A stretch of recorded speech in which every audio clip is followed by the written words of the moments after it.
ஒளியோட வேகம் பார்த்தோமா, அதுக்கான ஃபார்முலா வெலாசிட்டி என்னன்னா அதிர்வெண் லேம்டா அலைநீளம், அதிர்வெண் இன்ட்டு லேம்டா. நேற்று பார்த்தோமா, நேற்று பார்க்காதவங்க அந்த வீடியோ பார்த்துருங்க, அது பார்க்காம பார்த்தாலும் புரியாது. அதே மாதிரி n இன்ட்டு லேம்டா.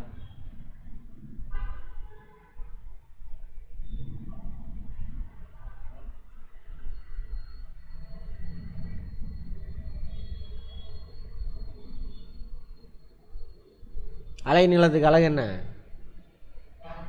மீட்டர். அதிர்வெண் பார்த்தோமா, லைட்டுக்கு பார்த்துருப்போம், அதே தான் இங்கேயும். அதிர்வெண் எங்கேயா இருந்தாலும் ஒரே தான் ஹெட்ஸு. ஹெட்ஸ்னா என்ன அர்த்தம்? ஒரு ஹெட்ஸ்னா எவ்வளவு? ஒரு ஹெட்ஸ் ஆமாம். ஒரு ஹெட்ஸ்னா என்ன அர்த்தம்?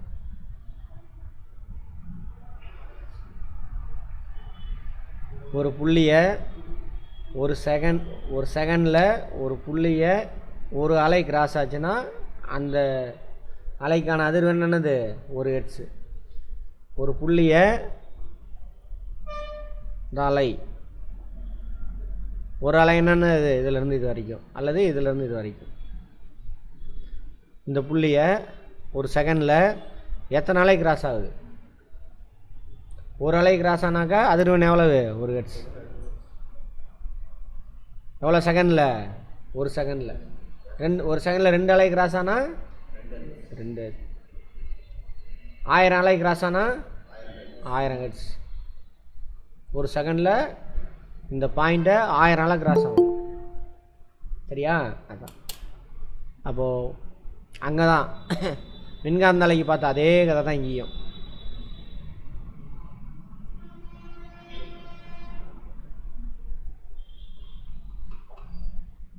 velocity of sound is equal to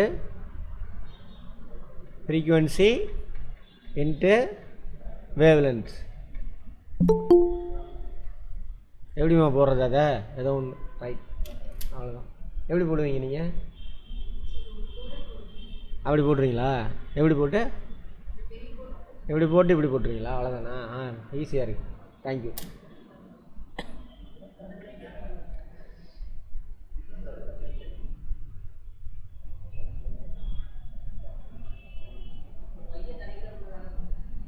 அதுதான் வரமாட்டாங்குது. அவ்வளோதான், வேலை முடிஞ்சு போச்சு. ரைட், அவ்வளோதான். ரெண்டையும் மல்டிப்ளை பண்ணால் என்ன கிடைக்கும்? வெலாசிட்டி கிடைக்கும். எதுக்கு? மின்காந்த அலைக்கும் சரி, சவுண்டுக்கும் சரி. மின்காந்த அலையினுடைய வெலாசிட்டி எவ்வளவு? 3 × 10⁸ மீட்டர்/செகண்ட். கிலோமீட்டராக போட்டால் என்ன பண்ணணும்? குறைக்கணும். 5 கிலோமீட்டர். குட், அவ்வளோதான். இதெல்லாம் இந்த ஃபார்முலா கேட்டானா அதை வச்சு அடிச்சு விட்ருங்க. ஈக்குவேஷன் வச்சு சால்வ் பண்ணால் வேலை முடிஞ்சு. அது மாதிரி ஒலியோட சவுண்ட் இருக்கு இல்லையா, அதோட திசை வேகம் அது பொருளுக்கு பொருள் மாறுபடும். சரியா? 0 டிகிரி வெப்பநிலையில் 331 மீட்டர்/செகண்ட் வளிமண்டலத்தில் சொல்கிறாங்க. இங்கே பாருங்க, ஒளியின் வேகம், வெப்பநிலை, அந்த அந்த ஊடகத்தில் இருக்கக்கூடிய அழுத்தம், ஈரப்பதம், இதை பொறுத்து மாறுபடும். எந்த ஒரு ஊடகத்திலையும் வெப்பநிலை அதிகரிக்கும் பொழுது ஒளியின் வேகம் அதிகரிக்கும்.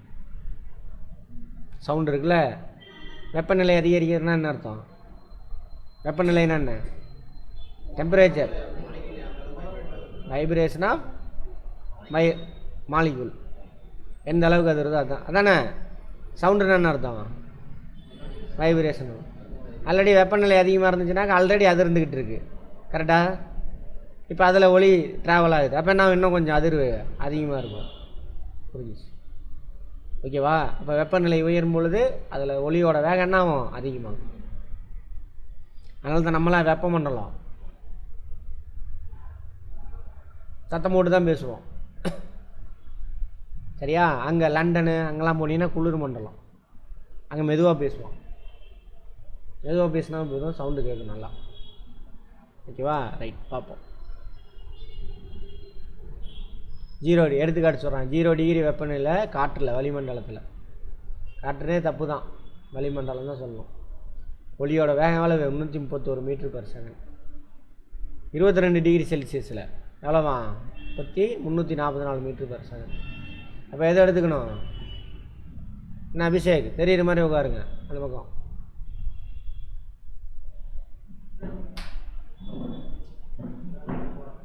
ஓகேவா? அப்படியே உட்காருங்க. இது ரூம் டெம்பரேச்சர். 22 டிகிரினா ரூம் டெம்பரேச்சர். இதை எடுத்துக்கணும். 344 மீட்டர்/செகண்ட். வெவ்வேறு ஊடகங்கள், திடப்பொருள் 3 எடுத்துக்கிட்டான். இது வளிமண்டலத்தில். இது ஓகேவா? அலுமினியத்தில் இருக்கிறதுல அலுமினியத்தில் தான் நிறைய இருக்கும் போல் இருக்குது. இங்கே கொடுத்துருக்குறதில்ல. எக்கில் இவ்வளவு. அலுமினியம் ப்ளீடிங் கீழே விழுந்துச்சுன்னா, ப்ளீடிங் கீழே விழுந்துச்சுன்னா நான் சத்தம் அதிகமாக இருக்கும், டைங்குன்னு பயங்கரமாக. இரும்பில் இவ்வளவு. ஆர்டரில் எழுத சொல்லுவானுங்க, அப்படி கூட பார்த்துக்கோங்க.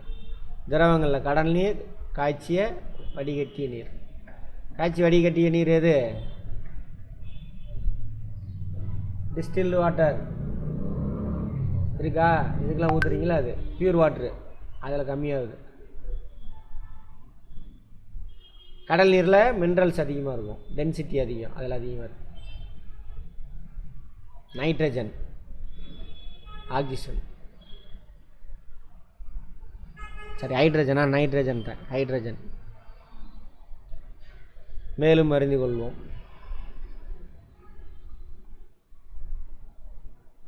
காற்றில், இது தப்பு, இது நம்ம ஊரில் கிடையாது, இது நம்ம ஊருக்கு செட் ஆகாது. ஓகேவா? பொதுவாக ஜாகிரபி பார்த்துருப்போம். மழைப்பொழிவு எந்த காலத்தில் அதிகமாக இருக்கும்? வெப்ப காலத்தில், சம்மரில் தான் மழைப்பொழிவு இருக்கும் எல்லா கிளைமேட்லேயும். பட் தமிழ்நாடு கிளைமேட் எப்படி? குளிர் காலத்தில் தான் மழை பெய்யும், வடகிழக்கு பருவக்காற்று. புரிஞ்சுதா? இதை நமக்கு எடுத்துக்க முடியாது, அடாப்ட் பண்ணிக்க முடியாது. இங்கிலீஷில் அப்படியே டிரான்ஸ்லேட் பண்ணி போட்டிருக்கிறானுங்க. காற்றில் உள்ள நீராவியின் அளவு ஈரப்பதம் என அழைக்கப்படுகிறது. ஆமாவா? ஹியூமிடிட்டி இங்கிலீஷில். இது குளிர்காலத்தில் குறைவாக இருக்கும். ஆனால் நம்ம ஊரில் அப்படி இல்லை, வட இந்தியாவில் கம்மியாக இருக்கும் ஈரப்பதம் குளிர்காலத்தில். நம்ம ஊர் அப்படி கிடையாது, குளிர்காலத்தில் ஈரப்பதம் அதிகமாக இருக்கும். மழைப்பொழிவு இருக்கா? அந்த மாதிரி. கோடை காலத்தில் அதிகமாகவும் இருக்கும். அங்கே கோடை காலத்தில் மழை பெய்யும், மே மாதம்லாம். ஜூன்லலாம் என்ன ஆயிடுச்சு? மழை பெய்ய ஆரம்பிச்சிடும். மழை பெஞ்சிச்சுன்னா வளிமண்டலத்தில் என்ன ஆகும்? ஈரப்பதம் அதிகமாகும். ஜாகிரபி புரிஞ்சிருந்தால் தான் அது புரியும். அதான் சொல்கிறேன். ஈரப்பதம் அதிகரிப்பதன் மூலம் ஒளியின் வேகம் அதிகரிக்கும். வளிமண்டலத்தில் ஈரப்பதம் அதிகமானால் ஒளியின் வேகம் அதிகமாகும். ஈரப்பதம் அதிகரிக்கும் பொழுது காற்றின் அடர்த்தி குறைவதே அதற்கு காரணம். காற்றோட அடர்த்தினா அந்த கேஸ் பார்ட்டிகள் இருக்குல்ல, அவங்களோட அடர்த்தியை சொல்கிறாங்க. தண்ணியும் சேர்த்துக்கிட்டீங்க அப்படின்னாக்கா அடர்த்தி அதிகமாக இருக்கும். H2O மாலிகுலை விட்டுட்டு மற்ற கேஸ் இருக்குல்ல, ஹைட்ரஜன், ஆக்சிஜன், அவங்களோட அடர்த்தி வந்து குறைஞ்சிரும். ஏன்னா தண்ணியோட அளவு அதிகமாகிறதுனால. அதுதான் சொல்கிறாங்க. ஒளி வெவ்வேறு ஊடகங்களில் வெவ்வேறு வேகங்களில் பரவும் என்பதை பார்த்தவங்க. வேகத்தை தீர்மானிக்கிறது யார்? அந்த பொருளில் உள்ள வெப்பநிலை, அதில் அழுத்தம், ஈரப்பதம், அடர்த்தி, அந்த பொருளோட அடர்த்தி, இதெல்லாம் தான் தீர்மானிக்குது. சும்மா பார்த்தா போதும், விட்டுருங்க. ஒளி அலை எப்படி இருக்கு? இதெல்லாம் பேசியாச்சு நேற்று. ஒளியோட பண்புகள்.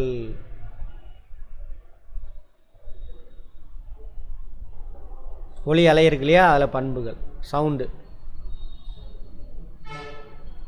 இதெல்லாம் நேற்றே பார்த்தாச்சு. லவுட்னஸ்,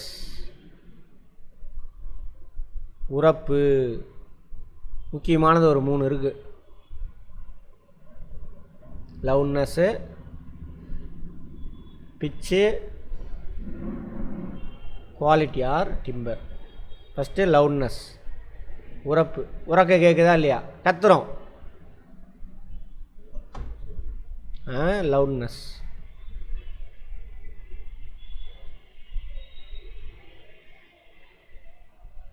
கத்தும் பொழுது என்ன மாறும் அப்படின்றாங்க. ஒரு மெல்லிய ஒளியை உரத்த ஒளியிலிருந்து வேறுபடுத்துவதற்கு உதவும் ஒளியின் சிறப்பியல்பு தான் அது உரப்பு. மெல்லிய பார்ப்போம். ஒளியின் உரப்பு அதன் வீச்சை பொறுத்து அமைகிறது. வீச்சுன்னா என்ன அர்த்தம்? அலை. அலை இப்படி ட்ராவல் ஆகுது. இப்போ நான் சத்தமாக கத்துறேன்னா அவன் மேலே அப்படி போயிட்டு வரும். அப்படி அப்படி இதிலேருந்து இது வரைக்கும் எவ்வளோ லென்த்துன்னு பார்த்தா அதானே அது வீச்சு. அல்லது இதிலேருந்து இது வரைக்கும் எவ்வளோ லென்த்து, அதான் வீச்சு. இங்கிலீஷில் என்னம்மா? Amplitude which. அப்போ கேட்பாங்க லவுட்னஸை தீர்மானிக்கிறது யார்? அந்த ஒளி அலையினுடைய வீச்சு, ஆம்ப்ளிடியூட். ஆம்ப்ளிடியூட்னானது அலை ரெக்கார்ட் ஆகுதுல்ல, இதோட மையப்புள்ளியிலேருந்து எவ்வளோ தூரம் போயிட்டு வருது. அதே இப்படி சொல்லலாம், இந்த மாலிகுல் இவ்வளோ தூரம் போயிட்டு வருது. சத்தமாக பேசினானா இந்த மாலிகுல் ரொம்ப தூரம் போயிட்டு வரும். அப்போ வீச்சு அதிகமாகுது. இங்கே பாருங்கள், இதிலையே பார்ப்போம். ஆனால் பேசுகிறேன், கவனிங்க. இதை கவனிங்க. பார்த்தீங்களா, சத்தம் போடுறப்ப என்ன ஆகுது? ரொம்ப போகுது. ஆம்ப்ளிஃபையர் பார்த்துருப்பீங்க.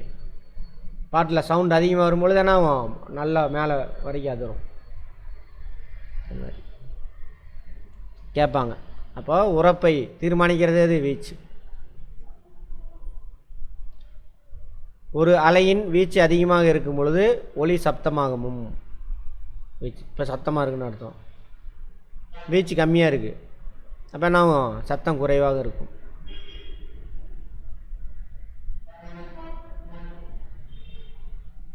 இந்த உரப்பை அலகு, உரப்பினுடைய அலகு என்னது? டெசிபல். டிபி, ஸ்மால் டி போட்டு அப்புறம் பி போட்டு.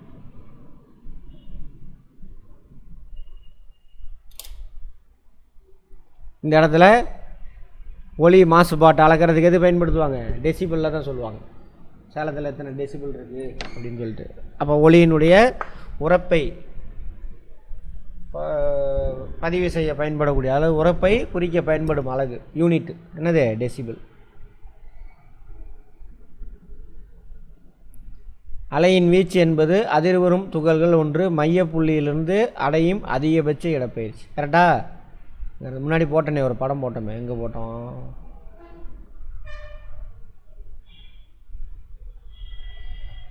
இங்கே போட்டோம். அதிகபட்ச தொலைவு. வீச்சு அதிகமாக இருந்தால் லவுட்னஸ் அதிகமாக இருக்கும், உரப்பு அதிகமாக இருக்கும். வீச்சு கம்மியாக இருந்தால் லவுட்னஸ் கம்மியாக இருக்கும். ஏ என்ற எழுத்தால் குறிக்கப்படுகிறது. வீச்சோட அலகு என்னது? மீட்டர் தான். வீச்சுனா என்னது? லென்த்து தானே. வீச்சோட அலகு மீட்டர், அவ்வளோதான். சுருதி என்ன படம் அது? சுருதி போக்கிரியா? வடிவேல் தானே இருப்பான். சுருதி, பிச்சு.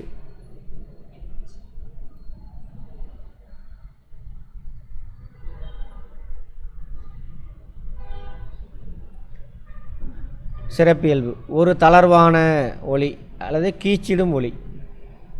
கீச்சு குரல் இருக்குல்ல, குழந்தைங்களாம் கத்திச்சுன்னா என்ன ஆகும்? காது கிழிஞ்சிடும். குழந்த பெண்கள்லாம் கீச்சு குரல் அவங்களுக்கு. குழந்தை கற்று பாருங்கள், கீச்சு குரல். தளர்வான ஃப்ளாட்டு, கீச்சிடும் குரல், ஒளியை வேறுபடுத்தி அறிய உதவுகிறது. ஓகே. அதிர்வெண் அதிகமாக இருக்கும் பொழுது ஒளியின் சுருதி அதிகமாக இருக்கும். அப்போ அதிர்வெண், அதாவது பிச்சை தீர்மானிக்கிறது யார்? அதிர்வெண், ஃப்ரீக்குவென்சி.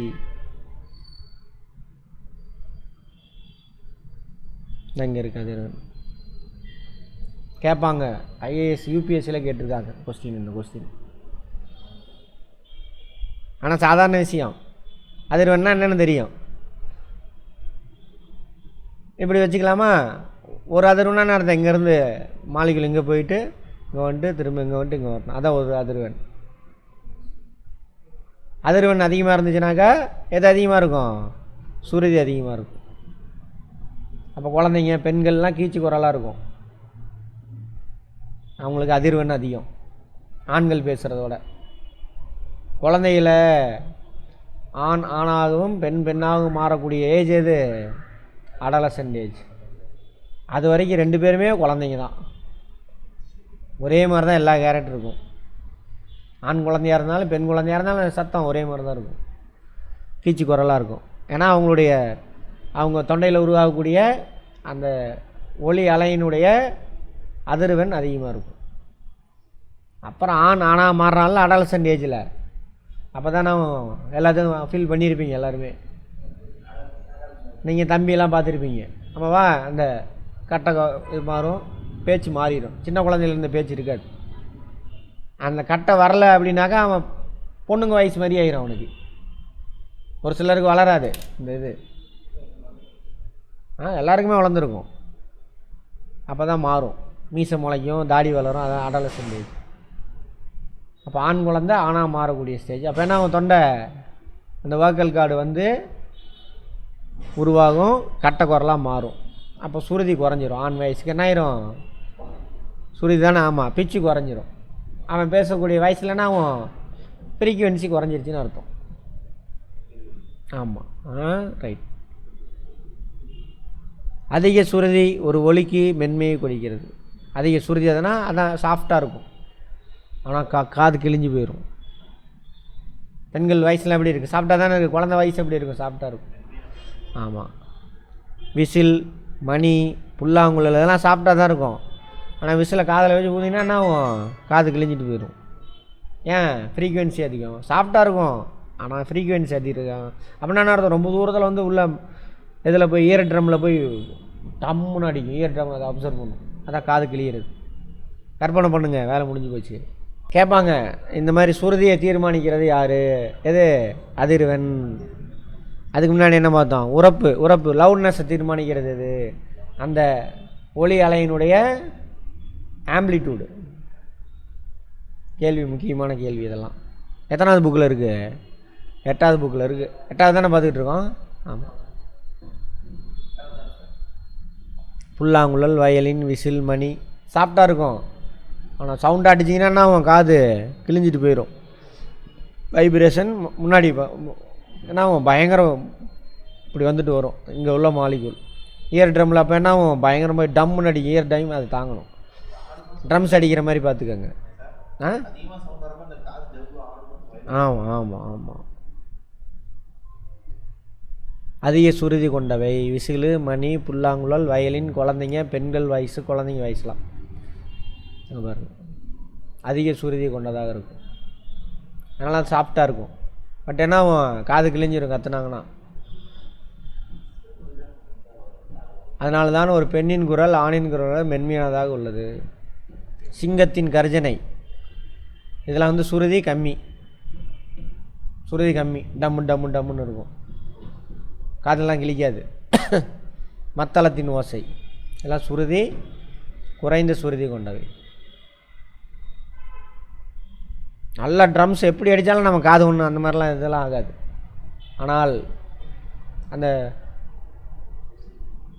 நாதஸ்வரம் ஊதுறான்ல அவனை ஊத சொல்லுங்க பார்ப்போம். பயங்கர வேகமாக ஊதுறான்னா காது சாஃப்டாக இருக்கும். பட் சுருதி அதிகம். எதனால் சுருதி அதிகம்? வைப்ரேஷன் அதிர்வெண். மறக்கவே கூடாது, லைஃப்பில் யூஸ் பண்ணணும். ஹார்ன் அடிக்கிறானா காது கிழியுதா? அதெல்லாம் அதில் தான் வரும். சுருதி அதிகம். இதெல்லாம் புரிஞ்சு யூஸ் பண்ணணும் நம்ம லைஃப்பில்.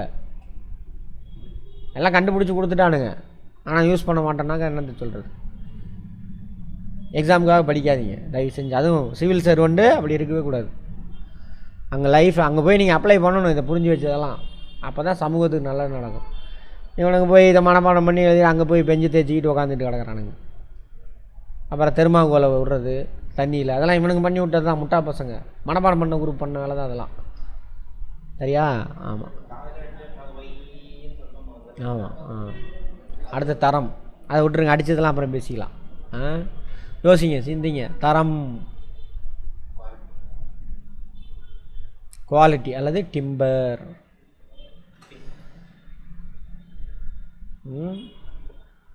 தரம் என்பது ஒளியின் மற்றொரு சிறப்பியல். 3. அப்போது மொத்தம் 3 இருக்குது. உரப்பு, லவுட்னஸ், சுருதி, தரம். லவுட்னஸ்ஸு, பிட்சு, டிம்பர். இது ஒரே சுருதி மற்றும் பீச்சு கொண்ட 2 ஒலி. பாருங்க, ஒரே சுருதி ஒரே வீச்சு, இதானே வீச்சு? ஆமாம், வீச்சு. சுருதி ஃப்ரீக்குவென்சி, ஓகேவா? அதிர்வெண். ரெண்டு இசைக்கருவி ஒலிக்குதுங்க.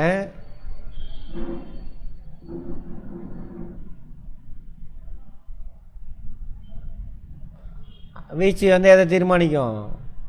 லவுட்னஸ்ஸை. அதிர்வெண் வந்துட்டு சாஃப்ட்னஸ்ஸு, சரியா? சுருதியை தீர்மானிக்கும். ரெண்டு இசைக்கருவி வாசிக்கிறோம்.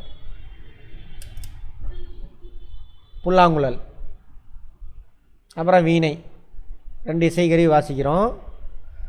ரெண்டுலேருந்து வரக்கூடிய வீச்சும் ரெண்டோட அதிர்வெண்ணும் ஒரே அளவாக தான் இருக்குது. வாசிக்கிறான் இல்லையா? பிச்சு லவுட்னஸ் ரெண்டும் ஒரே மாதிரி தான் இருக்குது, ஒரே அளவு தான் இருக்குது. அல்லது எப்படி வச்சுங்களேன், வீச்சு அதிர்வெண் ரெண்டும் ஒன்று தான். இப்போ வீச்சு இது வந்துட்டு 5 மீட்டர் வீச்சில் இருக்குது அப்படின்னாக்கா, அதேமாதிரி அதிர்வெண் 10 இருக்குது, 10 ஹெர்ட்ஸு. வீணை இன்னொன்று என்னது சொன்னேன், புல்லாங்குழல் ரெண்டும் வாசிக்கிறான், அதான் இசை. பட் புல்லாங்குழலோட இசையை நாம் தனியாக உணர முடியும், வீணையோட சவுண்டை நாம் தனியாக உணர முடியுமா? அப்போ பாட்டெலாம் கேட்குறதில்ல, முடியும். புல்லாங்குழலோட சத்தம் தனியாக மைனூட்டாக வாட்ச் பண்ணணும். ஆனால் ரெண்டோட வீச்சும் ஃப்ரீக்குவென்சியும் அல்லது உரப்பு லவுட்னஸும் சுருதி பிச்சு ரெண்டும் ஒன்று தான். பட் இது வேறு கருவி, அது வேறு கருவி. ரெண்டுமே வீச்சு 10 மீட்ரு, அதிர்வெண் 10 ஹெர்ட்ஸு அல்லது 5 மீட்ரு 10 ஹெர்ட்ஸு. ரெண்டுக்கும் சேம். பட் இது வேறு கருவி, அது வேறு கருவி. ஸோ ரெண்டையும் நம்ம என்ன பண்ண முடியும்? பிரித்து பார்க்க முடியும், இந்த கருவி எந்த கருவின்னு. அதுக்கு பேர் தானே இது தரம், டிம்பர். ஒரே சுருதி ஒரே வீச்சை கொண்ட 2 ஒலிகளை வேறுபடுத்தி, 2 ஒலினா எதை சொல்கிறான் இங்கே? புல்லாங்குழல், வீணை, ரெண்டையும் வேறுபடுத்தி காட்ட முடியும், அறிய உதவுகிறது. உதாரணமாக இசைக்குழுவில் சில இசைக்கருவிகள் உருவாக்கும் மொழிகளுக்கு ஒரே சுருதி ஒரே உறுப்பு இருக்கலாம். ஆனாலும் ஒவ்வொரு கருவியும் உருவாக்கும் மொழியை அதன் தரத்தின் மூலம் நீங்கள் தெளிவாக அடையாளம் காணலாம். இது நாதஸ்வரம், இது புல்லாங்குழல், இது எல்லாம் சேர்ந்து அவன் எழுதி கொடுப்பான், ஒரே மாதிரி தான் வாசிப்பான். இளையராஜா அப்படி கை தூக்குவார், உடனே வெயின்னு சவுண்டை உறுத்துவானுங்க எல்லாமே. வீணை நாதஸ்வரம் வாசிக்கிறவன், புல்லாங்குழல் வாசி எல்லாம் ஹை பிச்சில் வீசுவானுங்க. அப்படிம்பாரு, உடனே அப்படியே சொல்லுவாங்க. அப்படி அவர் பாடுவார்ல அந்த மாதிரி. ஆமாம், அதான் பிச்சு எழுதுவார் அவர். அவர் மாதிரி எழுத முடியாதாம்மா, இது எழுதி கொடுப்பாங்க, அதை வச்சு தான் அவங்க வாசிப்பாங்க. இவர் கையாட்டுறதெல்லாம் அவங்க கண்டுக்க மாட்டாங்க. அவர் சும்மா நம்ம நிற்கிறோமேனு உங்கள் முன்னாடி கையாட்டுவார், அவர் எழுதி கொடுத்துருவார். அங்கே இதை தான் எழுதி கொடுப்பார். அதை MS விஸ்வநாதன்ட்டு கற்றுக்கிட்டாராம்மா. இப்போ அவர் பேச்சை போய் கேளுங்க, இந்த மாதிரி பேச்செல்லாம் புரியும் உங்களுக்கு. அதுக்கு பேர் என்ன சொல்லுவாங்க? நோட்டுன்னு சொல்லுவாங்க. நோட்டு எழுதி கொடுக்குறது. அது வேறு மாதிரி எழுதணும், எனக்கும் தெரியாது. ஆமாம். கேட்கக்கூடிய தன்மை மற்றும் வரம்பு.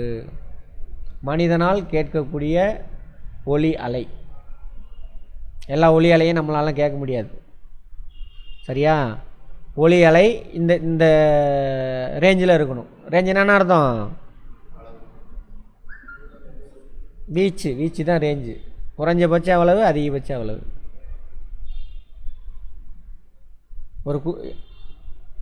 நிறைய 10 நம்பர் இருக்குங்க. அதில் குறைஞ்ச நம்பருக்கும் சின்ன நம்பருக்கும் பெரிய நம்பருக்கு இருக்கக்கூடிய கேப்பு தான் அது வீச்சு.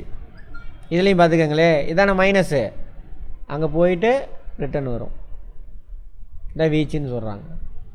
ரேஞ்ச் மேக்ஸில், ஃபிசிக்ஸில் அதுக்கு பேர் என்னது? ஆம்ப்ளிடியூட். அவ்வளோதான். தமிழில் ஒரே பேர் தான், வீச்சு. சரியா? அப்போ பாருங்கள் என்ன சொல்ல வந்தோம். ரைட். ரேஞ்ச் ஒரு குறிப்பிட்ட ரேஞ்சில் மட்டும்தான் நம்மளால் கேட்க முடியும், சரியா? மனிதனுடைய கேட்கும் திறன் இந்த அங்கேயே எழுதியிருக்கிறான். 20 ஹெர்ட்ஸ்லேருந்து 20,000 ஹெர்ட்ஸ் வரைக்கும் இருக்கக்கூடிய சவுண்டு மட்டும்தான் நம்மளால் கேட்க முடியும். சவுண்டு வேவ் இருக்குது, அதோட ஃப்ரீக்குவென்சி எவ்வளோ இருக்கணும்? 20 ஹெர்ட்ஸு கேட்கும். அதுலேருந்து 20,000 ஹெர்ட்ஸ் வரைக்கும். அப்படின்னா என்ன அர்த்தம்? 20,000 ஹெர்ட்ஸ்னால் ஒரு செகண்டில் 20,000 தவிர என்ன பண்ணியிருக்கணும்? மாலிகுல் அதிரணும். அது வரைக்கும் தான் கேட்கும் நம்ம காது. அதுக்கு மேலே இருந்தால் நம்ம காதுக்கு விழுகாது. 20,000 வேவு எல்லாம் ஒன்று தான். வேவு அல்லது 20,000 தடவை அதிருது எல்லாம் ஒன்று தான். ஓகேவா? ஆமாம்.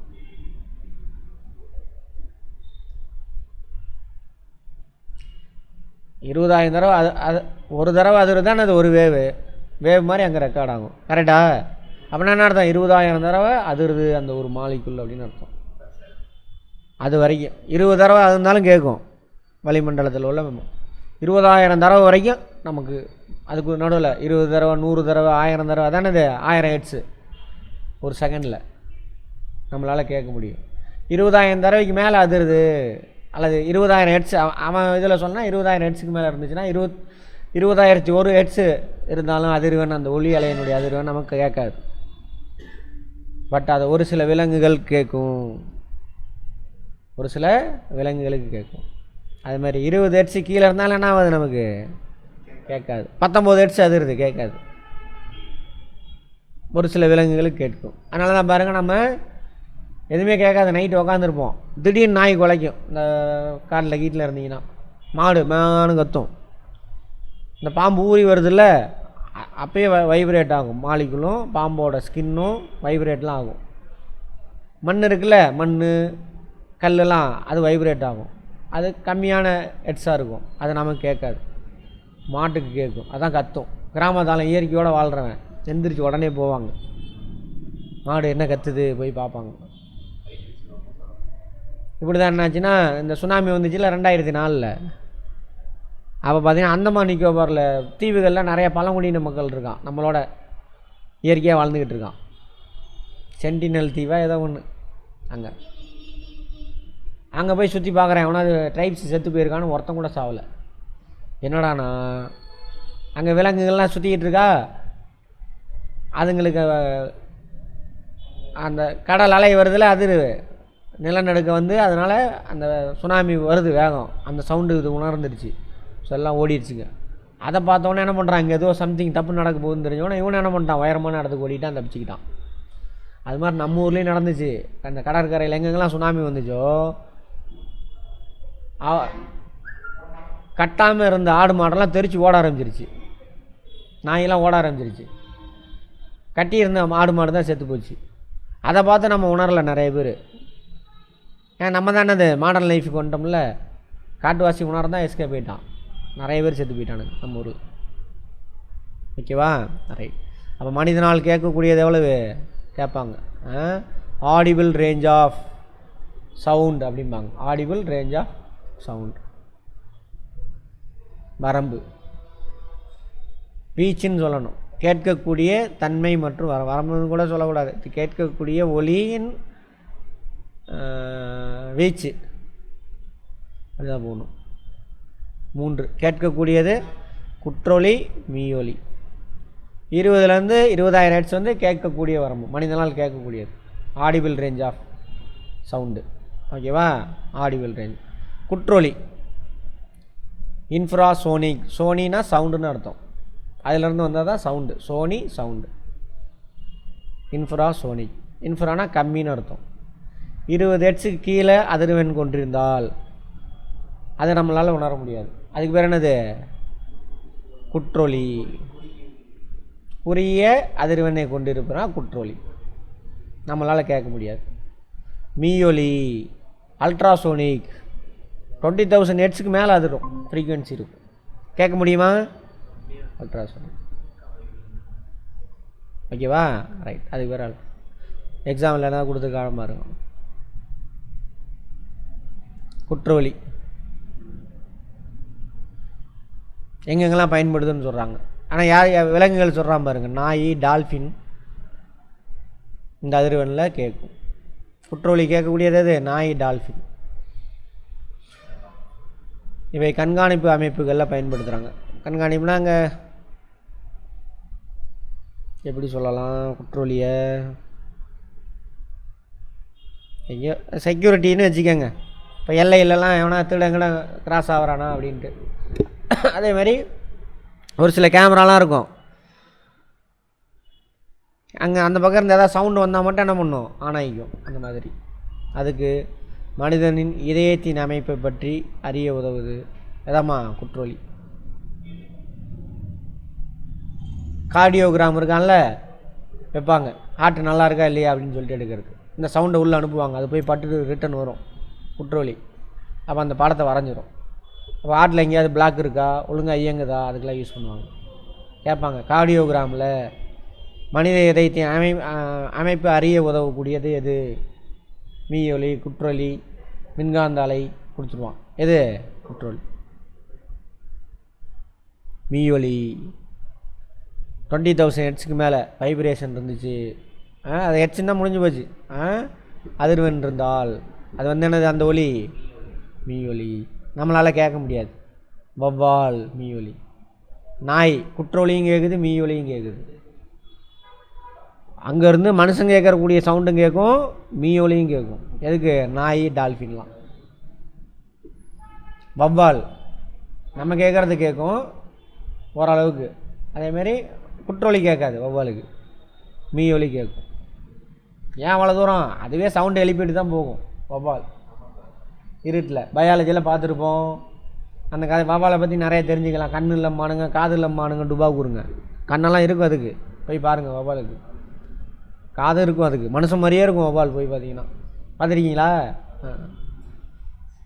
எங்கே வேட்டைக்கு போவீங்களா? எங்கே பார்த்தீங்க? வருமா? சரி சரி. சக்கரை பழம் திங்கிறதுக்கு வருமா? அது குட்டி, பெரிய வவ்வால் பாருங்கள், அதுவுமே அப்படி தான் இருக்கும். அப்படியே மனுஷன் மூஞ்சி மாதிரியே இருக்கும், குழந்த மாதிரியே இருக்கும் வவ்வால். சரி, அதை ரெக்கைன்னு சொல்ல முடியாது. ரெக்கைன்னு சொல்லலாமா? இறகு, இறக்கை, அது வேணாம், அதை விட்டுருங்க, நான் சொல்கிறேன்.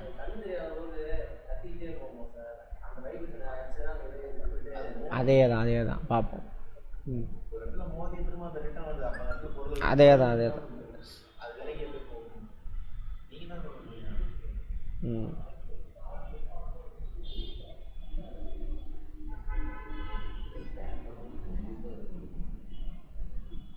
தான் பயன்படுத்தும். அடுத்தது கேட்பான், பார்த்துக்கோங்க, கன்ஃபியூஷன் ஆயிடுவீங்க. நாய், டால்ஃபின் குற்றொலியும் கேட்கும், மீயொலியும் கேட்கும், நம்ம ஒலியும் கேட்கும். ஓகேவா? ஆடிபிள். வவ்வால் வந்துட்டு நம்ம ஆடிபிள், மனிதனால் கேட்கக்கூடியது. ப்ளஸ் என்ன இருக்கும்? மீயொலி. அவ்வளோதான். வேறு எங்கெங்கெல்லாம்? சோனோகிராம் மருத்துவ பயன்பாடுகள் விரிவாக பயன்படுதாமா சோனோகிராம். இதுவும் அதே மாதிரி தான், இதயம் சம்மந்தப்பட்டது. சோனார் பார்த்தோமா? என்னது சோனார்? கடலோட ஆழத்தை கண்டுபிடிக்கிறது, நீர்மூழ்கி கப்பலை கண்டுபிடிக்கிறது, அதெல்லாம் அந்த கருவிலாம் பயன்படுது. சோனாரை பற்றி பார்ப்போம், பின்னாடி வருது. சவுண்ட் நேவிகேஷன் அப்படின்னு வரும், அண்டு ரேஞ்சிங். அது எப்படி என்னன்னு பார்ப்போம். பாத்திரங்கள், என்னென்ன பாத்திரங்கள் உள்ள இயந்திரத்துலையா? ஆமாம், அதில் பயன்படும். ஹை ஃப்ரீக்குவென்சியில் தண்ணியோடு சேர்ந்து இதையும் அனுப்புவாங்க. இது போய் பட்டு என்ன பண்ணும், பாத்திரத்தில் ஓட்டையில் அங்கங்கே அடைச்சிட்டு இருந்ததுன்னா எடுத்துகிட்டு வந்துடும், பக்காவாக க்ளீன் பண்ணும். அது பெரிய கார்பரேட், பெரிய ஸ்டார் ஹோட்டல்லாம் இருக்கும். Galton whistle. ஆமாம், மீயொலி பயன்படுத்துகிறாங்க. நாய்களுக்கு புலனாய்வு பயிற்சி அளிக்க பயன்படுதாமா கால்டன் விசிலுங்கிறது. மீயொலியில் நம்ம கேட்காது, ஆனால் நாய்க்கு கேட்கும். அவன் அங்கேருந்து சவுண்டு கொடுப்பான், அது ஓடி வந்துடும். சரியா? அதுங்க யூஸ் ஆகுதாமா. வவ்வால் வலியையும் இறையையும் கண்டுபிடிக்க உதவுகிறது. பார்ப்போம் எப்படின்ட்டு. அதாவது சவுண்டு இதை மீயொலி அனுப்புது, அந்த பொருள் மேலே பட்டு நீங்கள் சொன்னதா ரிட்டன் வரும். அப்போ அங்கே ஒரு பொருள் இருக்குதுன்னு சொல்லிட்டு என்ன பண்ணும், திரும்பி போயிடும். பட்டு வருது, அது இறையா என்னன்னு தெரிஞ்சிடும். அது இறையா இருந்ததுன்னா போய் பிடிச்சிக்கும். ஓகேவா? அது தெரியல எப்படின்ட்டு. அடுத்து இசைக்கருவிகள் இதெல்லாம் எது எப்படி செயல்படுதுன்னு போகும். ஒலி இசை, ஒலி தானே இசை.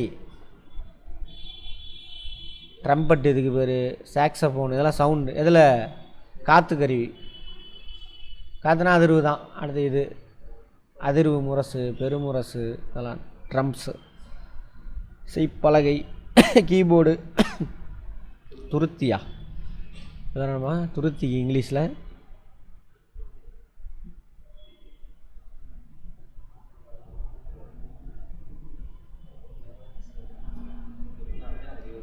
அக்கார்டியன். ஆமாம், வயலின் தெரியும், கிட்டார் ரெண்டும் ஒரே மாதிரி தான் இருக்குது. கிட்டார் வந்து இந்த மாதிரி குச்சி வச்சு வாசிப்பாங்க போல் இருக்குது. வயலின்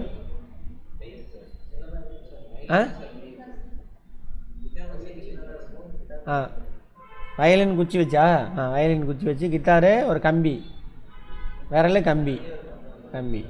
ஒரு சிலர் நாங்கள் வச்சே கொண்டு வானுங்க. பெஸ்ட்.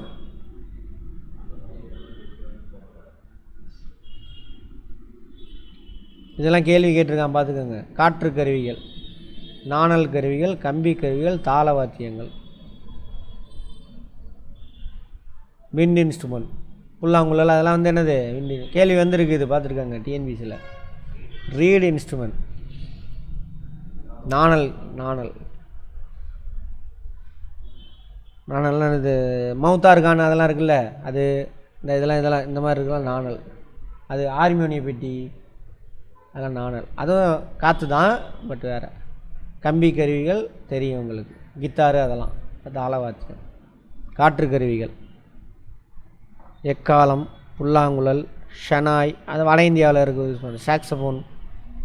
இதில் எக்காலம் என்ன போட்டிருக்காங்க, எக்காலம் இதில் ஏதாவது இருக்கா, இல்லை தெரில. அதுவும் சவுண்டு இதில் தான் வருது. அடுத்து நாணல், இங்கிலீஷில் என்ன போட்டிருக்காங்க நாணலுக்கு, ரீடு இன்ஸ்ட்ருமெண்ட். ஹார்மோனிய பெட்டி, காற்று உள்ளே போயிட்டு ஒரு இது மாதிரி இருக்கும், பேக் மாதிரி இருக்கும். அது இன்னொரு வழியாக காற்று வெளியில் அனுப்பும். ஒன்று ஓப்பன் பண்ணும்போது காற்று உள்ளே போகும், உள்ளே அமுக்கும் பொழுது உள்ளே அந்த பேக் உள்ளே போன காற்று அந்த அதிர்வு ஒன்று பண்ணதில்ல, அது வழியாக வெளியில் வரும். அது இசைன்னோன்னா அவர் இசையில் மயங்கிட்டார்.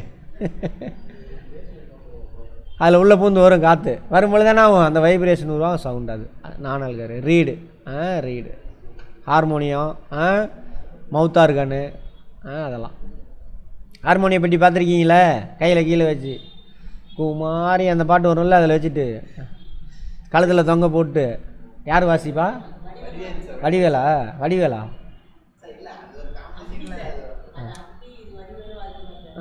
ரைட். அது ஏன்னா அப்போல்லாம் வந்துட்டு அந்த கோயில் ஃபங்க்ஷனுக்கெலாம் கட்டாயம் இருக்கும். அது இப்போ தான் எங்கே இருக்குது, இருக்கா? தெருக்கூத்தில் இருக்கா? அதில் இருக்கா? அதில் உட்காந்துருப்பான் மெயினான ஆள் அவன் தான். பின்னாடி பின்பாட்டு பாடுவானுங்க, எடுத்து கொடுப்பானுங்க. அடுத்தது கம்பி கருவி, கம்பி இருக்கும் இந்த மாதிரி. Guitar, சித்தாரு, Qatar, வயலின்னு, guitar, சித்தார்லாம். தாள வாத்தியங்கள், அடிக்கிறோம்ல அது ஜவ்வு தட்டப்படும் பொழுது அதிர்வு ஏற்படுத்து. அப்போல்லாம் வந்துட்டு மாட்டோட தோலில் செய்வாங்க, இப்போல்லாம் ஃபைபர் வந்துருச்சு எல்லாமே. வரை, மேளம், தாளம் எல்லாமே.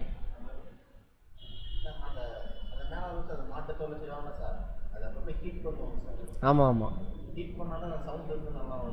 மத்தளம், தபேலா, வட இந்திய தப்பு கொடுத்துருக்கானுங்க. ரெசனேட்டர் அப்படின்ட்டு அந்த தோலுக்கு பேர். மனிதரில் ஒலி உருவாதல் எப்படி உருவாகுன்னு பார்த்தோம். தொண்டையில் 2 வோக்கல் கார்டு இருக்குல்ல, அங்கே இங்கே 2 இருக்கும், நான் இருக்கும். குரல் வலை, குரல் நான் இருக்கும்.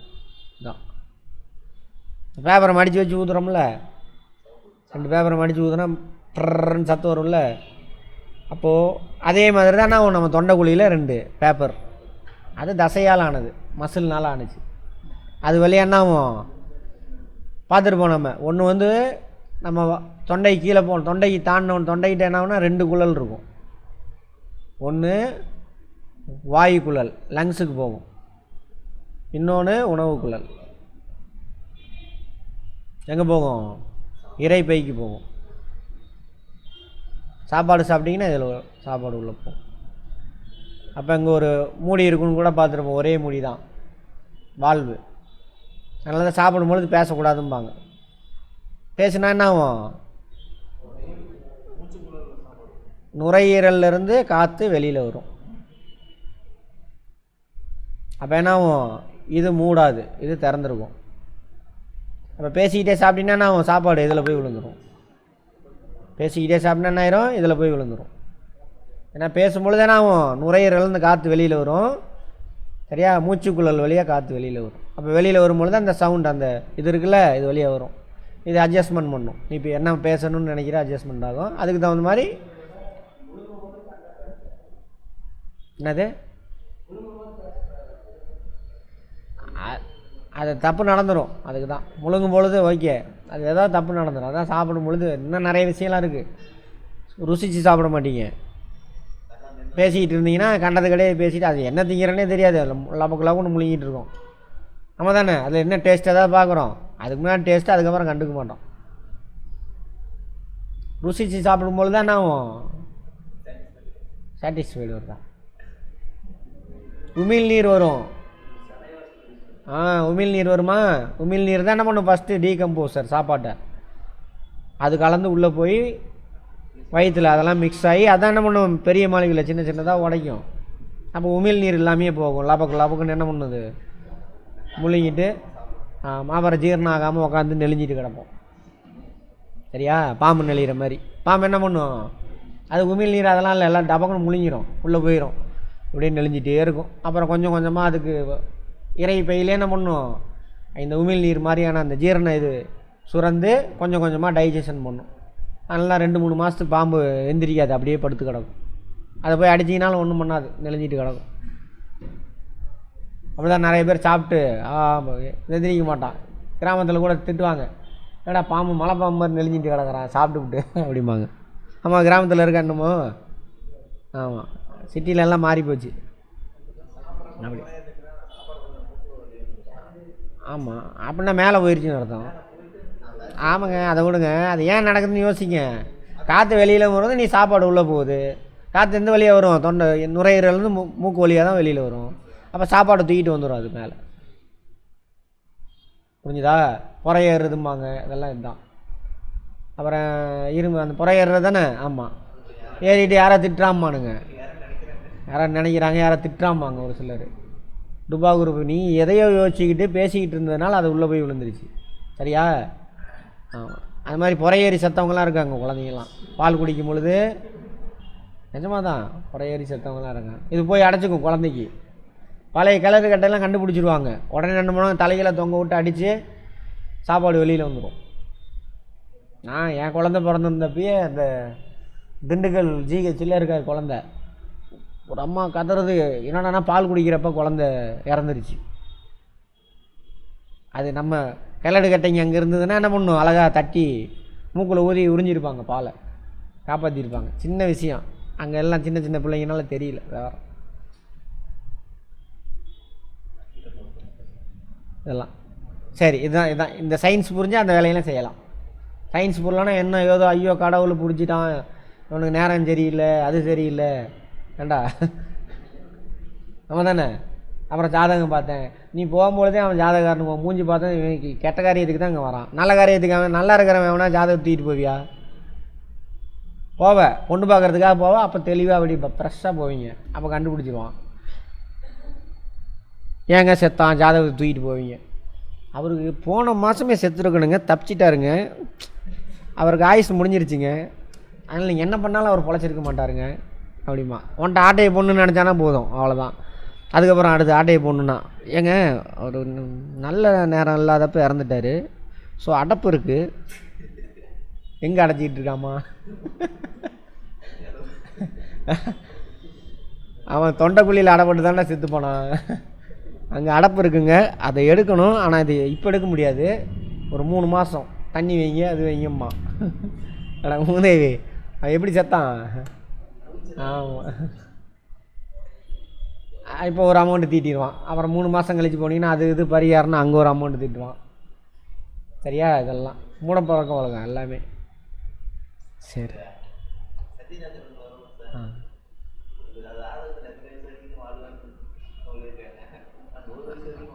ஆமாம்.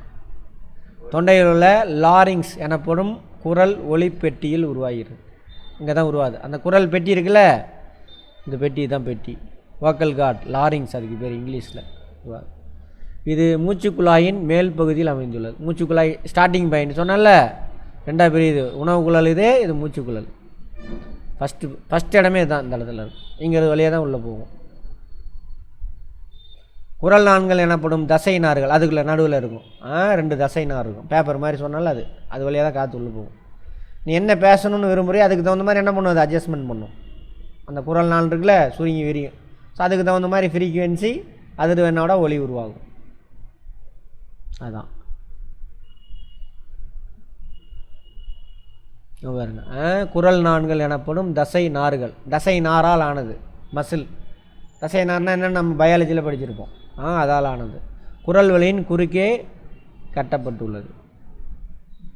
எங்கே அந்த படம் வரைஞ்சேன் அந்த இடத்துல இருக்கு. குரல் வலை இப்படி இருக்கும், குறுக்கு அப்படி இருக்கும். அது வழியாக தான் காற்று உள்ளே பூந்து வரும், வெளியிலேருந்து உள்ளே வரும். குறுகிய பிளவுகளை கொண்டுள்ளன. சின்ன சின்னதாக பேப்பர் சந்தை சொன்னால அது. இதன் மூலம் காற்று உள்ளேயும் வெளியேயும் செல்கிறது. நான் பேசும்பொழுது நுரையிலிருந்து வரும் காற்று மூச்சுக்குழாய் வழியாக குரல் வலைக்கு செல்லுது. மூச்சுக்குழாய் நுரையீரல், மூச்சுக்குழாய் வரும், அது வழியாக நுரையீரலேருந்து வரும். நுரையீரலேருந்து வரக்கூடியதான் சவுண்டை உண்டு பண்ணும். உள்ளே போகிறத உண்டு பண்ணாது, வெளியே வரதான் உண்டு பண்ணும், வரும். அதுக்கு தகுந்த மாதிரி என்ன பண்ணும், நான் குறுகிய பிளவுகளின் வெளியே செல்லும் பொழுது குரல் நான்கள் அதிர்வடையுது. பொருளோட அதிர்வு தானே அது, சவுண்டு, ஒலியை உருவாக்குகிறது. குரல் நான்களின் தடிமனை மாற்றுவதன் மூலம், தடிமனை திக்னஸ் சொன்னால சுருங்கி விரிகிறது. குறுகிய பிளவில் காற்று தம்பத்தின் நீளம் மாறுகிறது, சுருங்கி விரியும். இதன் மூலம் பல்வேறு சுருதியுடைய, சுருதினா எதை தீர்மானிக்கும், சுருதி ஃப்ரீக்குவென்சி, அதான் வைப்ரேஷன். Very good. சுருதி லேடிஸ் அப்படி நான் வச்சுக்கணும்.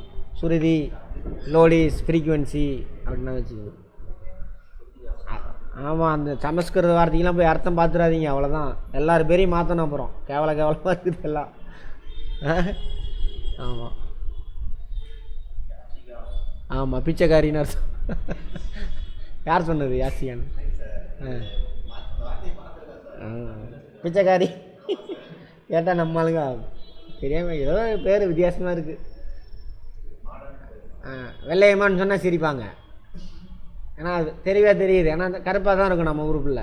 அதனால் வெள்ளையம்மானா இங்கே பாரு கருவாச்சி வெள்ளை பேர் வச்சேன் கிண்டல் பண்ணுவானு.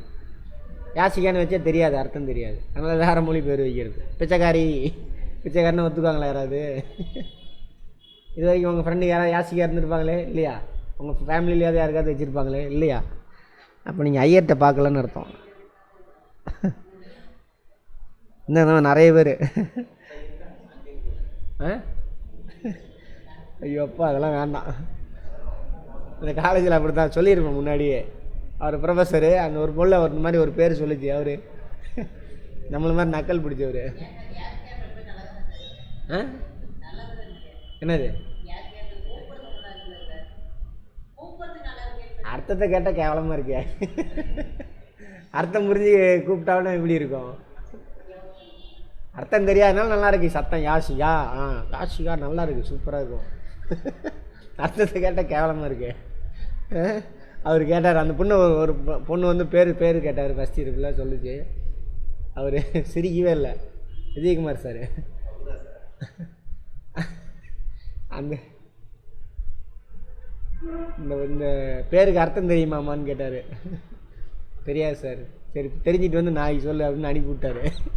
அப்புறம் அதுக்கு அர்த்தம் என்ன தெரியுமா யான்னாரு என்கிட்ட? தெரில சார்ண்ணே, முடின்னு அர்த்தம் யான்னாரு. அது முடின்னு சொல்ல அவர் திட்டுவோம்ல, அவர் அப்படி சொல்கிறாரு. பேர் பார்த்தா யாசிகா மாதிரி சூப்பராக அழகாக இருக்குது. அதுக்கு தான் உங்களெலாம் ஹிந்தி படிக்க சொல்கிறானுங்க. அதுக்கு தான் என்ன பண்ணுறானுங்க, உங்களை ஹிந்தி படிக்க சொல்கிறானுங்க முட்டாளாக இருக்கணும்னு. சொல்லுங்கள். சரி, இன்றைக்கி இந்த பாடத்தை முடிச்சிடலாமா? முடிச்சாச்சு, அவ்வளோதான். இப்படி தாங்க சவுண்டு உருவாகுது. ஆண்களின் குரல்னால் நீளமாகவும் தடித்ததாகவும் இருக்கும், அதனால தான் கட்ட குரல். பெண்களின் குரல்னால என்ன தடித்து இருக்காது, மெலிசாக இருக்கும். அதான் சுருதி அதிகம். ஓகேவா? சாஃப்டாக இருக்கும், சுருதி அதிகம். காது ஆனால் கிழிஞ்சிரும். சாஃப்டாக இருக்கும், கிழிஞ்சு போயிடும். ஆமாம் தானே? ஆமாம். செயல்படும் விதம் காது அதேமாதிரி. அதுதான் அன்றைக்கே சொல்லியாச்சு. தொண்டைக்குழியில் உருவாக சவுண்டு, அது எங்கேயோ பொருள் அதிருது. அப்போ நம்மளை சுற்றியில் இருக்கக்கூடிய வளிமண்டலத்தில் உள்ள மாலிகுலாம் நாம் அதிரும். வளிமண்டலம் எது வரைக்கும் இருக்குது? காது உள்ள வரைக்கும் இருக்குது. உள்ள வரைக்கும் வளிமண்டலம் போயிட்டுருக்கு. அது வரைக்கும் இருக்கக்கூடிய மாலிகுலாம் நான் இயர் ட்ரம்லாம் உரைச்சிக்கிட்டு தான் இருக்குது. இந்த வளிமண்டலத்தில் என்ன அழுத்தம் இருக்கோ அதே அழுத்தத்தோடு நம்ம காதில் இருக்கும், உரைச்சிக்கிட்டு இருக்குது. அப்போ இங்கேருந்து வைப்ரேஷன் உருவாகி ஒவ்வொரு மாலிகுலாம் இன்னொன்றுக்கிட்ட எனர்ஜி கொடுத்து என்ன ஆகும்? காது இயர் ட்ரம்மில் ஒட்டிக்கிட்டு இருக்க அந்த மாலிகுலாம் என்ன ஆகும்? அது டங்குன்னு போய் இயர் ட்ரம்மில் மோதி ரிட்டர்ன் வரும். அப்படி மோதுறதுல அதை தான் அப்சர்வ் பண்ணுது. அதோட ஃப்ரீக்குவென்சி, அதோட ஆம்ப்ளிடியூடு, அதை அப்சர்வ் பண்ணி நமக்கு மூளைக்கு யார் எடுத்துகிட்டு போகிறா? இயர் ட்ரம்மு பின்னாடி ஒட்டிக்கிட்டு இருக்குல்ல நரம்பு, அதை வந்துட்டு எலக்ட்ரிக்கல் இம்பல்ஸ், எலக்ட்ரிக்கல் சார்ஜ்னு பார்த்துருப்போம். நம்ம நரம்பு செல்லில் இருக்கக்கூடிய நரம்பு செல்லோட பேர் என்னது? நியூரான். அதில் இருக்கக்கூடிய மாலிகுல்ஸ் இருக்குல்ல, அதிலேருந்து எலக்ட்ரான்ஸ் தான் என்னாகும்? எப்படி கரண்ட் கம்மியில் இப்போ நான் பேசுகிறது இந்த வயர் வழியாக உங்களுக்கு சவுண்டாக உங்கள் வீட்டுக்கு வரைக்கும் வருது, அது எலக்ட்ரோ மேக்னெட்டிக் வேவு. இந்த வயரில் இப்போ எப்படின்னாக்கா ஸ்பீக்கர் இருக்குது, நான் மைக்கில் பேசுகிறேன், ஸ்பீக்கருக்கு போகுதில்ல, அங்கே என்ன இருக்கும்? கரண்ட் வழியாக தான் போகுது. கரண்ட்னா என்னது? எலக்ட்ரான்ஸ். இதே மெத்தடில் தான் எடுத்துகிட்டு போகும் காதிலேருந்து அங்கே. எல்லா இந்த உணர்வு அதான் நரம்புகளும் இன்ஃபர்மேஷன் எப்படி தான் எடுத்துகிட்டு போகும்? அதில் உள்ள எலக்ட்ரான்ஸில் தான் எடுத்துகிட்டு. எலக்ட்ரான் இம்பல்ஸ், எலக்ட்ரானுடைய அது அப்படியே அதை எடுத்துகிட்டு போய் எங்கே கொடுக்கும்? மூளையில் கொடுக்கும். மூளை பிடிச்சி ரெகக்னைஸ் பண்ணும். இங்கே ஏதோ சத்தம் கேட்குது. முன்னாடி அது மாதிரி கேட்டுருந்துச்சுன்னா இது வந்துட்டு மணிகண்ட குரல், ரைட் பிடிச்சிக்கும். இது பிரசன்னா குரல், முன்னாடி ரெகக்னைஸ் பண்ணி வச்சுருக்கோம். பிரசன்னா தான் இப்போ பேசுகிறான். இதெல்லாம் அப்படிங்கிறதுக்குள்ள உங்கள் மூளை வேலை செஞ்சிடும். அப்போ கம்ப்யூட்டர்லாம் உங்கள் மூளைக்கு பக்கத்தில் வர முடியுமா? ஜிபி அதெல்லாம் ரஜினி சொல்கிற மாதிரி. மனித மூளைக்கு இடம் என்னாவது? கம்ப்யூட்டர்லாம் வாய்ப்பே கிடையாது. இதெல்லாம் பண்ணும். இப்படி தான் ஒலியை கேட்க உதவும் முக்கியமானது காது. காது என்ன பண்ணுது? ஃபஸ்ட் நாளே பேசிட்டோம் ஒலியை பற்றி பேசுகிறப்ப. மாலிகுலே வைப்ரேஷனை அப்சர்வ் பண்ணும், அது ஒலியாக நம்ம ரெகக்னைஸ் பண்ணுறோம். அதுக்கு நம்ம வச்ச பேர் ஒலி. இங்கிலீஷில் என்ன? சவுண்டு. ஓகேவா? சவுண்டு. சோனினான்னு அர்த்தம், சவுண்டு தான் அர்த்தம். மனித காது காற்றில் உள்ள உயர் அதிர்வெண் கொண்ட அதிர்வுகளை உள்ளிழுத்து அவற்றை பகுத்தாய்கிறது. நீர்வாழ் விலங்குகளின் காதுகள் நீரின் அதிக அதிர்வெண் கொண்ட அதிர்வுகளை பெரும் வகையில் வடிவமைக்கப்பட்டுள்ளது. அதிர்வெண்களை பெரும் வகையில் நீர்வாழ் உயிரினர்கள் அவங்களும் சவுண்டு ட்ராவல் பண்ணிக்குவாங்க. அந்த திமிங்கலம் அவங்களாம் இருக்காங்களே, சவுண்டு அனுப்பி விடுவாங்க. 100 கிலோமீட்டருக்கு அந்த பக்கம் உள்ள திமிங்கலத்துக்கு இது இங்கேருந்து பேசுமாமா. திமிங்கலம், டால்ஃபினு, சரியா? அதுக்கு தகுந்த மாதிரி அவங்களுக்கு காது வடிவமைச்சிருக்கு. அது இல்லாமல் அது எங்கே இருக்குது? ஆழத்தில் இருக்குது. நீரின் ஆழம் அதிகரிக்க அழுத்தம் எப்படி இருக்கும்? அதிகரிக்கும். அதையும் தாங்குற மாதிரி அதோட உடல் கட்டமைப்பு. அதனால தான் நம்ம கிணத்துல யாரெல்லாம் குதிப்பீங்க? ரொம்ப ஆழத்துக்கு போனால் என்ன ஆகும்? காதை அடைச்சிக்கும். இன்னும் அதுக்கு மேலே போயிட்டீங்கன்னு வச்சுக்கோங்க, காதெல்லாம் கிழிஞ்சு போகிற மாதிரி ஆயிடும். தலைவலி எடுத்து. என்ன அர்த்தம்? அழுத்தம். ஜாகிரஃபி அட்டன் பண்ணிட்டீங்களா? இல்லை, வெயிட் பண்ணுங்க. அதே கான்செப்ட் தான். இதே கான்செப்ட் தான் அப்படியே மேலே ரிவர்ஸில் போகணும். Very good, very good. கடல் மட்டத்தில் கடல்லேருந்து உள்ளே போகப்போ அழுத்தம் அதிகமாகுதா? மேலே நின்றுட்டு மேலே போகப்போ என்ன ஆகும்? வளிமண்டலத்தோட அழுத்தம் குறையும். கீழேருந்து மேலே தண்ணிக்குள்ளேருந்து மேலே வர வர அழுத்தம் குறையுமா? அது மாதிரி தரையிலேருந்து மேலே போக நான் அழுத்தம் குறையும். இங்கே வேறு அழுத்தத்தில் நம்ம காது இருக்கும், மேலே போக அழுத்தம் குறையுதா? ஸோ அதுக்கு தகுந்த மாதிரி மாறும். அது மாதிரி மேலேருந்து கீழே இறங்கும் பொழுது அழுத்தம் அதிகமாகும். அதனால தான் காது அடைக்கிறது. கீழேருந்து மேலே போகிறப்ப கூட அவ்வளோவா அடைக்காது, தெரியாது, அது ஃபீலிங் ரிலீஸ் ஆகும். மேலேருந்து கீழே வரும்போது நல்லா அடைச்சிக்கும். அதுதான் இதெல்லாம் கேள்வி நீங்கள் கேட்டதெல்லாம் என்னது, எல்லாத்துலேயும் கேள்வி. டிஎன்பிசியில் அங்கே என்ன பண்ணுறான், நீ புத்தகத்தை படிக்கிறியான்னு பார்க்கல, உன்னை சுற்றியில் நடக்கிறத புரிஞ்சு வச்சுருக்கியா? புரிஞ்சு வச்சுருந்தா தான் என்ன ஆகும், அங்கே ஃபீல்டில் நீ போய் ஒர்க் பண்ணுவேன். எல்லாம் பெஞ்சு தேய்ச்சிட்டு அடுத்தவன் சொன்னான்னு கேட்டுட்டு உட்காந்துட்டு இருக்கான். பிரச்சனைக்கு தீர்வு காண மாட்டேன். சரியா? சிவில் சர்வெண்ட் யார்? பொதுமக்களுக்கு பிரச்சனையை தீர்க்கிறதுக்காக போகிறவன். நீ இது மாதிரி யோசித்து பண்ணணும். ரைட். மனித காதுகள் வெளிப்புற பகுதி காது மடல். எது காது மடல் வச்சுருக்கான்? எல்லாம் அடாப்டேஷன் தான். நீங்கள் அங்கேருந்து பேசுகிறீங்களா, அங்கேருந்து வரக்கூடிய அதிர்வு வளிமண்டலம் இருக்கா, அதிர்வு வருது, இதெல்லாம் இங்கே பட்டு ஒரு இடத்துல ஒருங்கிணைச்சு உள்ளே கொண்டுட்டு போகும். குழியாடி மாதிரி செயல்படும். குழிந்து தானே இருக்குது. குழியாடி என்ன பண்ணும், ஒரு இடத்துல குவிக்கும் உள்ளே போய். எப்படி என்னையா, பயாலஜி, ஃபிசிக்ஸு, கெமிஸ்ட்ரி எல்லாம் சேர்ந்தது தான் வாழ்க்கை. சரியா? ஆமாம். இங்கே தான் உங்கள் ஸ்கூலில் தான் ஒரு பொண்ணு ஃபீட்பேக், சார் நீங்கள் எல்லா சப்ஜெக்ட்டும் கலந்து எடுக்கிறீங்க சார், ஒவ்வொரு சப்ஜெக்டாக எடுங்க சார். அப்படிலாம் அதுக்கு அது படிப்பே கிடையாது, நொடிப்பு. அதனால தான் இப்படி இருக்கும். ரைட். இது சுற்றுப்புறத்திலிருந்து ஒலியை சேகரிக்கும் வகையில் அமைந்துள்ளது. அங்கேருந்து வரக்கூடிய வைப்ரேஷன் ஒவ்வொன்றா தானே வரும், அது பாட்டில் தனித்தனியாக போயிடும். எல்லாத்தையும் இந்த காது மாடல் முழுவதும் உழுகிறத எல்லாத்தையும் ஒரு இடத்துல குவிக்கும். அப்போ சவுண்டு அதிகமாக கேட்கும். ஒளிப்பெருக்கி பார்த்துருக்கோம்ல, அது எல்லாமே குழியாடி, காதே குழியாடி தான். அதை சொல்லாமல் விட்ருக்கானுங்க பாருங்க. நானும் சொல்லலை, இது வரைக்கும் யோசிக்கலை, இன்றைக்கி தான் யோசிக்கிறேன். சரியா? ஆமாம். செவி குழாய் வழியாக செவிப்பறையை, டிம்பானிக் செவிப்பறை உள்ள இது இருக்குல்ல, இது அறை செவிப்பறை, அதான் இயர் ட்ரம். அங்கே போய் டம்முன்னு அடி வைப்ரேஷன். இதெல்லாமே இங்கே இருக்கக்கூடிய வளிமண்டலம். ரைட். செவியில் உள்ள சிற்றெலும்புகள் முன்னும் பின்னும் நகர்ந்து அதிர்வுகளை உருவாக்குகின்றன. அங்கே இங்கே இந்த இடத்துல ஒரு சிற்று எலும்பு இருக்காமா, அதை முன்னும் பின்னும். மனித உடம்புல சின்ன எலும்பு எது? அந்த எலும்பு தான். இந்த அதிர்வுகள் உச்சவி உள்ள சிறப்பு செல்களை அடைகிறது. இந்த அதிர்வு அங்கே போகுது, இந்த இடத்துக்கு போகும். அங்கே அங்கே நரம்போடு அட்டாச் ஆகிருக்கும். எலக்ட்ரிக்கல் இம்பல்ஸாக மாதிரி நேராக அங்கே போயிடும், மூளைக்கு போயிடும். அப்போ இதில் ஏதாவது இது இல்லைனாலும் சவுண்டு கம்மியாயிரும், பார்த்துக்கோங்க. ஒரு சிலர் காது துணிக்குண்டாயிருக்கும், இப்படி இருக்கும். குழந்தை பிறக்கும் பொழுது அவனுங்களாம் சரியாக கேட்காது, நம்மளோட கம்மியாக தான் கேட்கும். சரியா? அடுத்து அல்லது இது கட்டாக இருந்தாலும் சரி, அல்ல அந்த எலும்பு இருக்குல்ல அது பிரச்சனையாக இருந்தாலும் சரி, அல்லது இந்த நரம்பு அதில் பிரச்சனை இருந்தாலும் சரி, அல்லது மூளையில் இது ரிசீவ் பண்ணதில் மூளையில் அந்த பாட்டில் பிரச்சனை இருந்தாலும் சரி, அவனுக்கு காது ஒழுங்காக கேட்காது. அதான் டெஸ்ட் பண்ணுவாங்க, இதில் எங்கே பிரச்சனை இருக்குது அப்படின்னு. மூளையில் எங்கே பிரச்சனை இருந்தாக்கா உனக்கு காது கேட்காதுப்பா, இது சரி பண்ண முடியாதுன்றான். இங்கே ஏதாவது பிரச்சனை இருந்ததுன்னா என்ன பண்ணுவான், அந்த இயர் அந்த காது கேட்காத கருவி இருக்குல்ல அதை வச்சு விடுவாங்க. அதை டெஸ்ட் பண்ணி தான் சொல்ல முடியுமா. அல்லது இந்த எலும்பில் ஏதாவது பிரச்சனை இதில் டச் ஆகலை, அப்போ ரிசீவ் பண்ண முடியாது. அப்போ ஆப்ரேஷன் பண்ணால் சரியாகும்பா. அதுக்கு டாக்டர் ஆகிடாதீங்க, புரிஞ்சுக்கலாம் டாக்டர் சொல்கிறத நீங்கள். ஆமாம், டாக்டர் ஆகி அங்கே ட்ரீட்மெண்ட்லாம் பண்ணிடாதீங்க, தூக்கிட்டு போயிடுவானுங்க.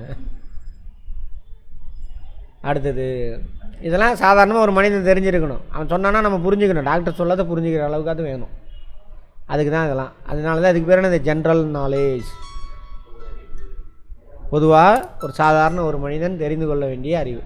இதெல்லாம் எல்லாம் போய் வேலை செஞ்சால் எப்படி இருக்கும். அதனால தான் நம்ம கவர்மெண்ட்டு இப்படி இருக்குது. சரியா? அதுக்கு தான் இப்போ சிலபஸ்லாம் மாற்றி வச்சுருக்கு. 3 தேவி. அப்போ தேவையில்லாத சத்தம் வருதுன்னு வச்சுக்கோங்க, பிபி ஃபஸ்ட்டு வரும். பிபி வந்துச்சுன்னா மற்ற 2 தேவியும் கூடவே வந்துடுவாங்க. சுகரு கொலஸ்ட்ரால்லாம் வந்துடும். அவ்வளோதான், முடிஞ்சு அவங்க அதை. அதுக்கப்புறம் எல்லாமே வந்துடும். ரைட். அப்போ மென்டல் ஆகிறதுக்கெலாம் வாய்ப்பு இருக்குது, சீக்கிரமாக இறந்து போகிறதுக்கு வாய்ப்பு இருக்குது எல்லாமே. சரியா? அப்போது அதான் இது பண்ணுவாங்க, ஒளி மாசுபாடு. டெஃபினெட்லி நான் இன்ஸ்டியூட் நடத்துகிறேன், இருக்காதானே? அதோட பெரிய பிரச்சனை இருக்குது எனக்கு. அதனால் ஒலி மாசுபாடுனால என்னென்ன பிரச்சனை இருக்குன்னு படிச்சுக்கோங்க நீங்களே. காது கேட்காம போயிருந்த மாதிரி ஏகப்பட்டது இருக்குது. ஒலி அலைகள் எதில் மிக வேகமாக பரவுது? இதில் அங்கே பார்த்தோமே அந்த டேபிளை வச்சு சொன்னால் போதும். இதில் எதில் அதிகமாக இருக்கும்? அலுமினியமா? அதுதானே வேகம் 6000 சில்லற சம்திங் வந்து இவ்வளோ. அதிர்வுகளின் பண்புகள் எவை? அதிர்வுகளின் பண்புகளா? வைப்ரேஷனோட பண்பா? என்னத்தை சொல்கிறானுங்க? இருங்க ஒரே நிமிஷம் இருங்க, இங்கிலீஷில் பார்த்துக்கலாம். அதிர்வுனா வைப்ரேஷன், வைப்ரேஷனுடைய பண்புகள். ஓ அப்படி போதா? Vibrations, frequency, time period. ஆமாம் தானே? அதிர்வுனால தானே வருது. டைம் பர் செகண்டில் எவ்வளோ போகுது? 2 தானே. அப்போ 1 and 2 வச்சுக்கலாமா? 1 and 2 கால அளவு அதிர்வில் இருக்கும்ல. ஃப்ரீக்வன்சி என்ன? பர் செகண்டில் எத்தனை இது போகுது? 1 and 2. ஒளி அலைகளின் வீச்சு இதை தீர்மானிக்கிறது. வீச்சு ஆம்பிளிடியூடு எதை தீர்மானிக்கிறது? லவுட்னஸ், உரப்பு. அடுத்தது சித்தார் எந்த வகையான இசைக்கருவி? பார்த்தீங்களா? கித்தார், சித்தார் என்னது? கம்பி கருவி. பொருந்தாத ஒன்று.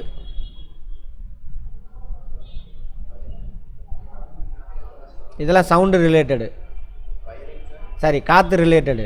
ஆமாவா? வயலின் மட்டும்தான் கம்பி. இரைச்சலை ஏற்படுத்துவது.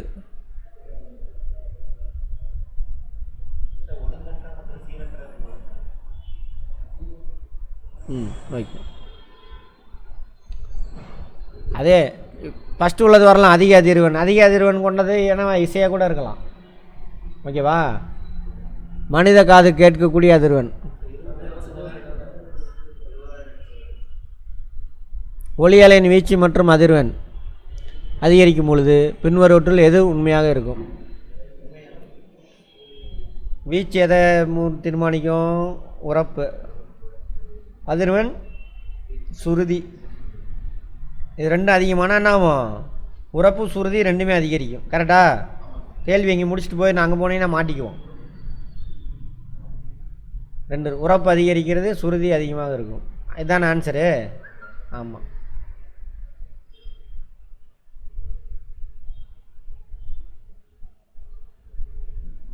இதுதான் ரெண்டுமே. இரைச்சலால் ஏற்படுவது. ஒலி டேஸால் உருவாக்கப்படுகிறது. டேஸால் உருவாக்கப்படுகிறது. பொருளின் அதிர்வால். தனி ஊசலின் அதிர்வுகள் டேஸ் என்று அழைக்கப்படுது. தனி ஊசல் அதை பற்றி இங்கே எங்கேயும் சொல்ல நினைக்கிறேன். அதாவது பெண்டுலம் இருக்குல்ல, பெண்டுலம், தனி ஊசல். இந்த குண்டனாவும் இங்கே போயிட்டு இங்கே வந்துட்டு திரும்ப முன்னாடி போயிட்டு இங்கே வரும். என்னது? ஃப்ரீக்வன்சியா? ஆசிலேட்டரா? எந்திர அலை, மெக்கானிக்கல்.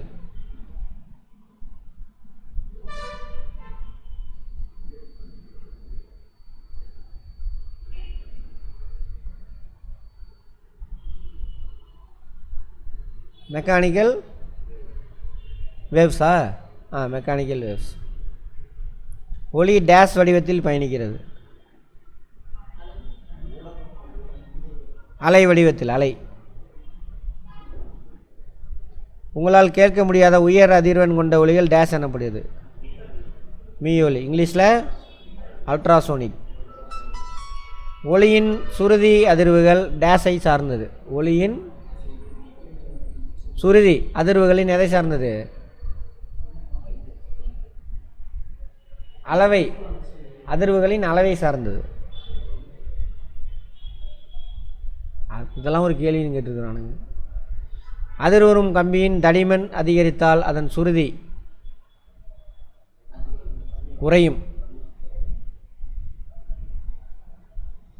குரலை வச்சு பார்த்துக்கோங்க. பெண்களுக்கு தடிமன் கம்மியாக இருக்கும், ஆண்களுக்கு தடிமன் அதிகமாக இருக்கும். அதான் சுருதி குறைஞ்சி கட்ட குரலாக இருக்குது. ஓகேவா? அப்படி நான் வச்சுக்கேன். மீ ஒலி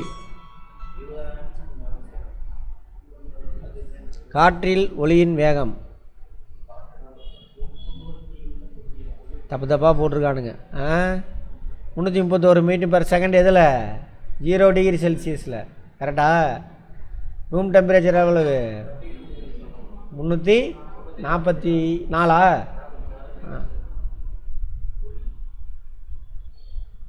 இன்ஃப்ராசோனிக் குற்றொலி. ஒளி பரவ என்ன வேணும்? ஏன்னா பொருளோட அதிர்வு தானே அது ஒளி. பொருள் இல்லைன்னா அதிர்வு இல்லை, அதிர்வு இல்லைன்னா கேட்காது. பட் மின்காந்த அலைக்கு அது ஆற்றல், டைரெக்டாக ஆற்றல், எந்திர ஆற்றல் கிடையாது. அது ஆற்றல், அவ்வளோதான். இன்னும் இருக்கா? மின்னல் தாக்கும் போது மின்னலை பார்த்து சிறிது நேரம் கழித்து ஒலி கேட்கிறது. லைட்டு வேகம் அதிகம், சவுண்டுக்கு வேகம் கம்மி. அவர் போய் கொஞ்சம் நேரம் கழிச்சு டம்மு டம்மு டம்முன்னு அங்கே ஒளி வந்திருக்கும். 5 நிமிஷம் 10 நிமிஷம் கழிச்சு கூட இடி வரும். அப்போ மின்னல் இருக்காது, ஒளி இருக்காது. ஏன்னா அதோட வேகம் எவ்வளவு? இது 8 லட்சம், சாரி 3 × 10⁸ மீட்டர்/செகண்ட். இவர் எவ்வளவு? வெறும் 344 மீட்டர்/செகண்ட் தான். இது எங்கே இது எங்கே? என்ன பண்ணாது? சூரியவம்சம் வந்து அவர் எங்கே நீங்கன்ற மாதிரி. அடுத்து சொல்லுங்க. ஒளியின் வேகத்தை விட ஒளியின் வேகம் அதிகம். கரெக்டா? கரெக்ட், ரெண்டும் கரெக்டு. இதுக்கு சரியான விளக்கம். சந்திரனின் மேற்பரப்பில் 2 நபர்கள் ஒருவருக்கொரு பேச முடியாது. சரியா? சரியா தவறா? எப்படி கேட்டோன்னு தலையாட்டுறீங்க? முதல்ல கேள்வி புரிஞ்சுக்கணும். பேச முடியுமா முடியாதா? பேசணுன்னா என்ன வேணும்? வளிமண்டலம் வேணும். சந்திரனில் என்ன இல்லை? அப்போ பேச முடியுமா? சரியா? அப்போ கரெக்ட். அது அப்போ நீங்கள் இப்படி ஆட்டியிருக்கக்கூடாது, பிரச்சனை இப்படி ஆட்டியிருக்கணும். சரியா? அடுத்தது சந்திரனில் வளிமண்டலம் இல்லை. 2 சரி. இதுக்கு சரியான இதுதான் படிப்பு. ஒன்ஸ் புரிஞ்சுக்கிட்டிங்கன்னா மறக்கவே கூடாது. நம்ம பண்ணுறதெல்லாம் என்னது? அதெல்லாம் நொடிப்பு, மறந்து போயிடும். லைஃபுக்கு யூஸ் ஆகாது. அதான் பண்ணிகிட்டு இருக்கானுங்க ஸ்கூல்லேருந்து. எதுக்கு? அப்புறம் கேள்வி கேட்பீங்கல்ல, அப்புறம் கேள்வி கேட்டால் பிரச்சனையாகி போயிடும். அதுக்காக